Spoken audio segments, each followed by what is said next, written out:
From McLaren covering up to Red Bull's big magic trick, Tom Coronel believes there is more to come when the MCL 39 and the RB 21 hit the track in Melbourne next weekend.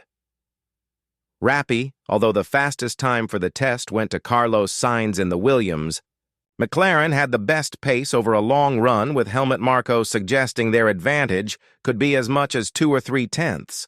The Woking team's latest MCL Sports notable changes compared to last year's Constructors' winning MCL 38, including a reprofiled nose, redesigned airbox and side pods, and a big change to the layout of the front suspension. On the Red Bull, though, the changes weren't as noticeable, with the initial assessment of the RB21 being that it is near identical to its predecessor DNG up pre-season testing last week.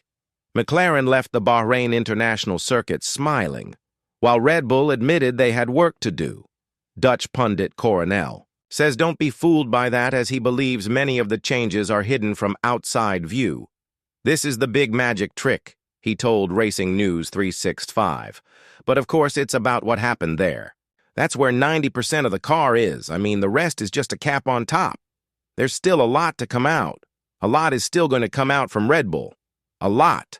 But told that Red Bull's rivals all made significant changes, he hit back, but they needed that too, because who was champion last year?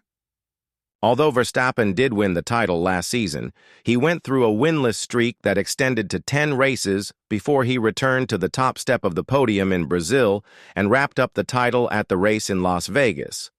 Marko reckons it was Verstappen, not the Red Bull RB20, that won the driver's title. But you can't become world champion in a Flintstone car, said Coronel of that sentiment. I agree, with Max in the car it worked, otherwise it wouldn't have worked. I agree. But Max doesn't win in a stake. Max doesn't win in the Williams. The 52-year-old also touched on McLaren and their MCL 39. Despite the Woking team seemingly winning the long-run battle in pre-season testing, Coronel has warned they were sandbagging. I really think they are covering up something and don't want to show something, and ultimately, if you look at the runs, there is little movement in the car. It's very consistent. I was seriously impressed, he said. The F1 2025 Championship begins in Australia next week, with the Formula One drivers in action at the Albert Park circuit from March 14-16.